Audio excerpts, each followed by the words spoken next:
For thou hast possessed my reins. Thou hast covered me in my mother's womb. I will praise thee, for I am fearfully and wonderfully made. Marvelous are thy works, and that my soul knoweth right well. My substance wasn't hid from thee, when I was made in secret and curiously wrought in the lowest parts of the earth. Thine eyes did see my substance, yet being unperfect, and in thy book all my members were written, which in continuance were fashioned, when as yet there was none of them. How precious also are thy thoughts unto me, O God! How great is the sum of them! If I should count them, they are more in number than the sand. When I awake, I'm still with thee. Verse 13 is a proof text for anti-abortionists to prove that abortion is murder. Surely we are not defending any kind of abortion. This is not the matter now. But matter is, if you look from the Bible, those matters, they are not always so, like anti-abortionist says. The idea is that a grown living man writing about his past proves that an unborn embryo that never lived to write anything was in the same condition. Luke chapter 1 verse 41 is another text, and it's used in conjunction with Jeremiah chapter 1 verse 5. In all three cases, no one has been aborted. All three men grow up to adult life. The idea with the pro-life verse is that every unborn embryo was predestinated to live, verse 16. So it was a personality, so-called, in the womb, verse 13. We can say that there are three reasons which won't convince us about these matters. First, John was born like a human being on this earth was ever born. Luke chapter 1 verse 15. And Jesus Christ says so, Luke chapter 7 verse 28. Secondly, it's one thing for God to tell an adult man about his pre-birth existence, Jeremiah chapter 1 verses 4 to 5, and another for God to say nothing about someone who never saw the light of day, Job chapter 3 verses 10 to 13. See Hosea chapter 9 verses 9 to 16. Third, it's difficult to find no life in any man in that book until he breathes, Genesis chapter 2 verse 7. Not even when his body is fully formed as an adult, Ezekiel chapter 37 verse 8. If abortion is murder, and maybe it is, then all doctors who perform it should be executed according to both testaments, Acts chapter 25 verse 11, Romans chapter 13 verses 1 to 6, Numbers chapter 35 verse 16. Nonetheless, I am fearfully and wonderfully made, verse 14. All of the dissecting of the human organism in the last 500 years hasn't really accomplished much of anything. Man's knowledge of the respiratory system, the nervous system, the reproductive system, the circulatory system, the skeletal system, and the lymph glands, etc., hasn't really done anything if you actually sit down and think for about 5 minutes instead of just passing out under an anesthesia of propaganda that many puts out. Be sensible. What has the modern practice of medicine done for any man on the face of this earth except two things? First, enable him to live a little bit longer, if he has the money to take the treatments and the care. If we think about this worldwide, this is so much true. Secondly, ease his pain or discomfort too, if he had the money to pay for the drugs or the operation. Tell the truth about it. If anything went wrong with you and you didn't have the money to pay for a doctor or hospital, what could modern science do for you? There is not one modern scientific doctor on the face of this earth, nor any hospital, who knows the cure for a bad back or a common cold. Any honest 21st century doctor will tell you that once that back goes, no knowledge of the nervous system or skeletal system can enable you to live without pain unless you lose the use of your legs. Radar, lasers, miracle drugs, major breakthroughs, etc. accomplish absolute nothing. Drug the pain out. If you have the money to pay for the drugs, cutting open the body and morbidly analyzing the content has done very little for the average MD but make an atheist out of him. You begin in high school by dissecting frogs. The human body is a miracle that no scientist has been able to duplicate nor ever will. The eyes, ears, and brain make decisions about directions, distances, and measurements that take less than 1/1000th of a second. Our blood carries oxygen to all parts of the body and then returns the spent oxygen to our lungs in the form of coal oxide. How does the heart pump millions of gallons of blood through arteries and capillaries, not as thick as a straw, that sometimes run a mile in length and then back again? Sure, you can explain it, but not rationally.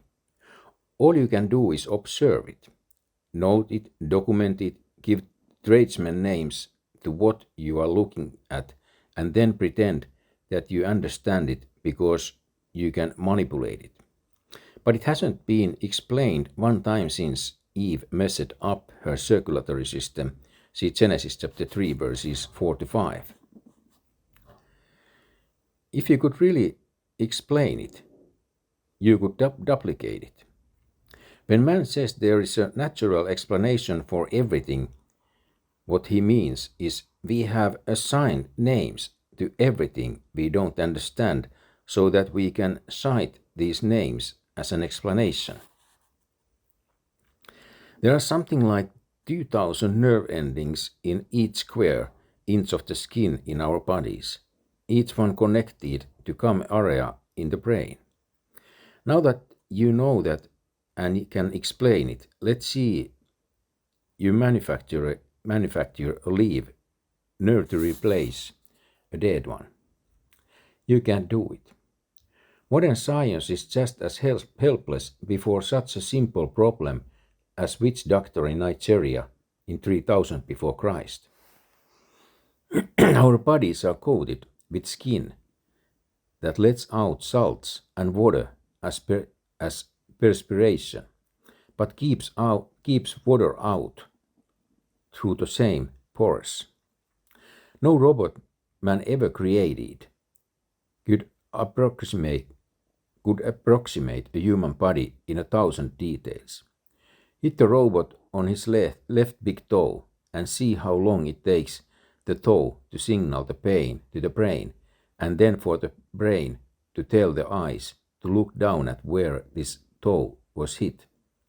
Your stomach weighs about 12 ounces, but it can digest a pound of steak in less than 2 hours. To do this, it has to be protected from the acids and enzymes that digest the steak. Your tummy was built by whom? Mother Nature? Wouldn't she have made a 3-pound stomach to take care of the 2-pound steak? Why don't your fingerprints match mine? Did Mother Nature, in a sudden whim of caprice, decide accidentally to put a different set of prints on 8 billion pairs of hands?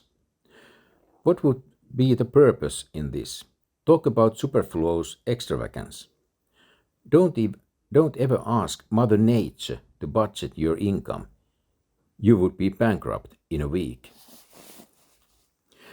Certainly something is fearfully and wonderfully made. That contains 213 bones, 600 muscles, 970 miles of blood vessels, and can distinguish 600 different colors.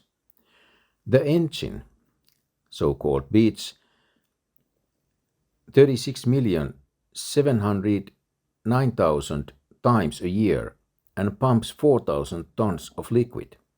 The lungs take in 2,400 gallons of air a day. The jaw of this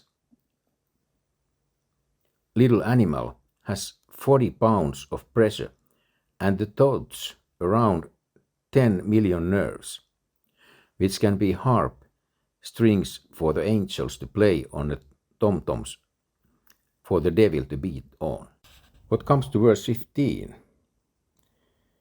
It cannot be a reference to any unaborted child or embryo. No embryo is formed underground. There has only been one man on this earth who was curiously wrought in the lowest parts of the earth, and since that man was of the earth, 1 Corinthians chapter 15 verse 47, he was earthy. 1 Corinthians chapter 15 verse 49. David is referring to himself as a man, so he makes reference to his original source, Adam. It's Adam who was made of the dust of the ground, but this dust is not located in Genesis chapter 2 verse 7.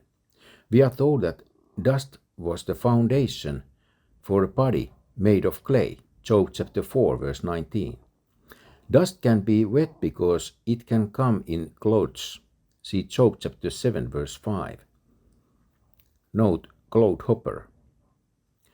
When Job says he will sleep in the dust, Job chapter 7 verse 21, he is not talking about loose particles of disintegrated dirt.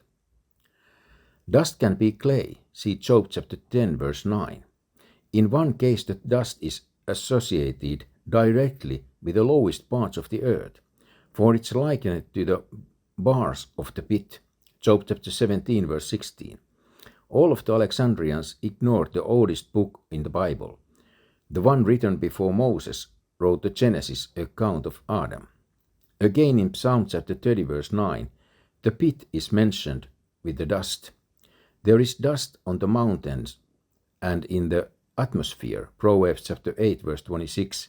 The dust is measured, Isaiah chapter 40 verse 12. All men were in Adam, according to verse 16. And in thy book all my members were written, which in continuance were fashioned, when as yet there was none of them. Ditto Levi in Hebrews chapter 7 verse 10. Abraham's loins were not Leah's womb. See Genesis chapter 29 verse 34. Verse 17 and 18 are self-explanatory. David could have no way of knowing God's thoughts, Isaiah chapter 55 verses 8 to 9, apart from direct revelation in written or spoken communication, 2 Samuel chapter 7 verses 4 to 10. It's a little too hard to explain the numerous thoughts of God being more than the sand of the sea. David could be recalling the past and trying to number the many times that God showed his mind to him by dealing with him in certain ways. But even these could be numbered.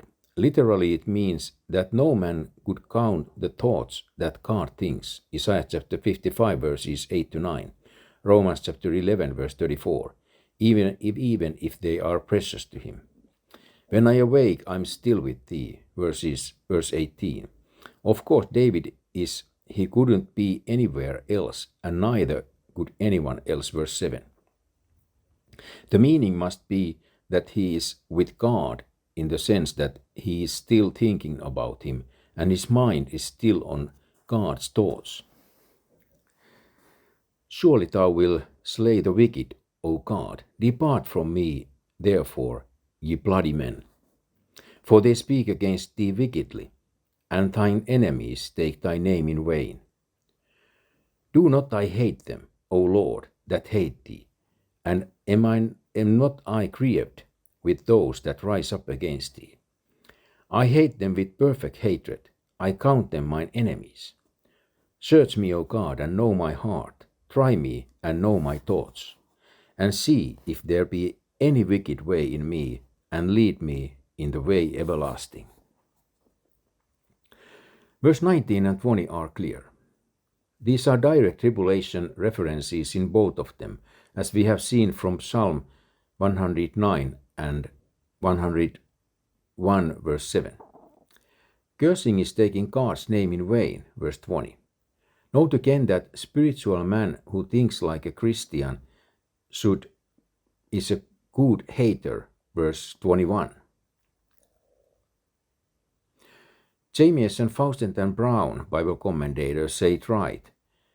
One cannot at once love the Lord and love his enemies. You can love the unsaved enough to die for them, Romans chapter 9 verse 3, but this love is divine love, Romans chapter 5 verse 5, that is aimed at their souls. While loving them this much, you are to avoid their company, their friends, their fellowship, their activities, their goals, their aims, their standards, their beliefs, and their religions, like you would a two-headed cobra. 2 Corinthians chapter 6 verse 14, 1 Corinthians chapter 5 verses 9 to 11. This is what is called hate literature out in the world, since the world never gets anything right, especially spiritual truths that deal with moral issues. It turns out that those who talk the most about love hate the deepest, and those who complain about hate literature and hate preaching are those that spend their lifetimes trying to stop free speech and censor biblical truths. Two examples will suffice. The two religious systems on this earth that have murdered more people in cold blood than any two religious, philosophical, economical, or political systems on the face of this earth are Catholicism 325 Anno Domini to somewhere 1900 Anno Domini, and Communism 1900 Anno Domini until somewhere 1990 Anno Domini. And let's not forget about Islam also. Neither religion believes that shed blood is enough to prepare a sinner to meet God, so both of them shed blood by the tubful. Both religions, communism and Catholicism, demand their rights while confessing that they are both totalitarian systems, systems that deny anyone any rights but themselves.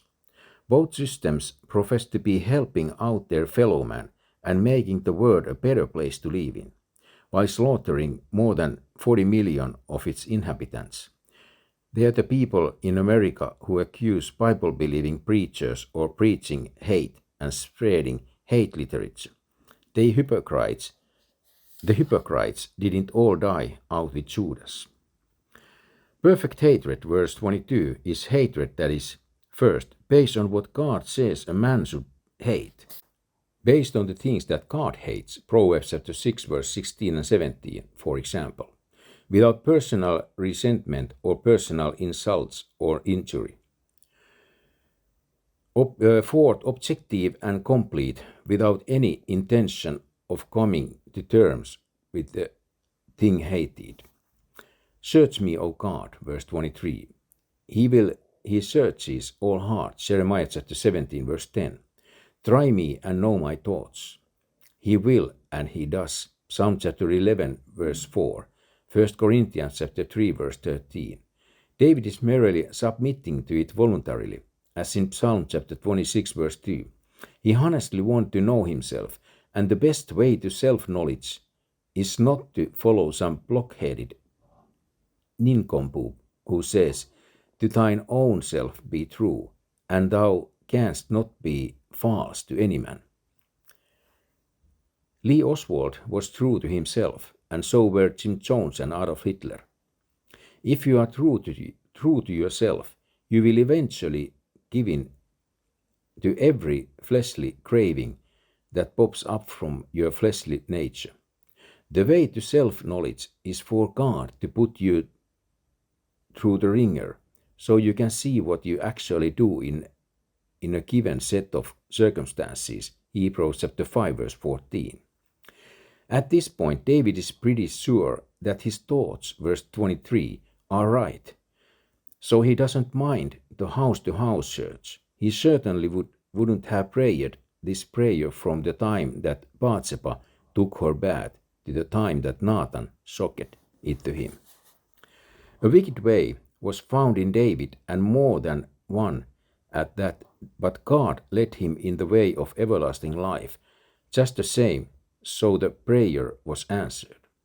If every unsaved sinner in the world would sincerely pray verses 23 and 24, there would be complete international worldwide conversion of every sinner on the face of this earth. If a man calls on God, Romans chapter 10 verse 13, for searching and testing and ask God to get rid of his wicked ways and show him everlasting life, Cornelius Acts chapter 10 verses 1 to 6, the Lord does it, Romans chapter 2 verse 7.